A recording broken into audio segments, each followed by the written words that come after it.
Waltair వీరయ్యతో box office ని షేక్ చేసిన megastar Chiranjeevi mass director Bobby combination మరోసారి రిపీట్ కాబోతోంది. మెగా 158 గా వస్తున్న ఈ భారీ యాక్షన్ ఎంటర్టైనర్ పై ఇప్పటికే ఇండస్ట్రీలో భారీ అంచనాలు ఉన్నాయి.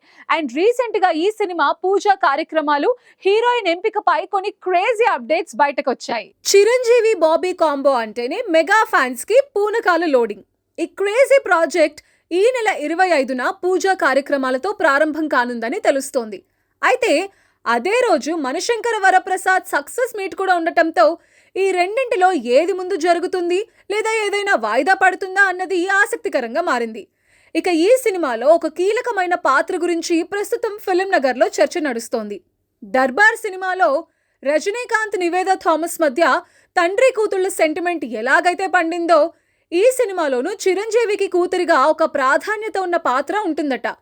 ఈ పాత్ర కోసం ఇద్దరు భామల పేర్లు పరిశీలనలో ఉన్నాయి.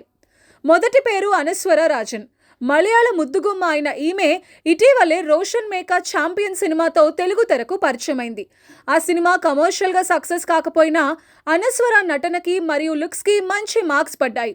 స్వయంగా రామ్ చరణ్ కూడా ఈమె టాలెంట్ని మెచ్చుకోవటంతో మెగాస్టార్ సినిమాలో ఈమెకు ఛాన్స్ దక్కే అవకాశాలు ఎక్కువగా ఉన్నాయి. ఇక రెండో పేరు కృతి శెట్టి.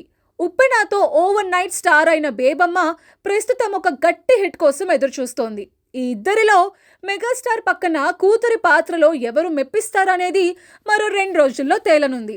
ఈ సినిమాకి సంబంధించి మరికొన్ని సర్ప్రైజెస్ కూడా ఉన్నాయి. మలయాళ సూపర్ స్టార్ మోహన్ లాల్ ఈ సినిమాలో ఒక పవర్ఫుల్ క్యామియో చేయబోతున్నట్టు తెలుస్తోంది. అలాగే ఆస్కార్ విజేత ఏఆర్ రెహమాన్ కూడా ఈ చిత్రానికి సంగీతం అందించబోతున్నారనే ప్రచారం గట్టిగా సాగుతోంది. యూనిట్ నుంచి ఇప్పటి వరకు ఖండన రాకపోవటంతో ఇది దాదాపు ఖాయమని అనిపిస్తోంది. విశ్వంభర తర్వాత వస్తున్న సినిమా కావటంతో చిరంజీవి కూడా ఈ ప్రాజెక్టుపై చాలా జాగ్రత్తలు తీసుకుంటున్నారు. ప్రస్తుత ప్లాన్ ప్రకారం ఈ సినిమాని 2027 సంక్రాంతి బరిలో దించేందుకు టీం సిద్ధమవుతోంది.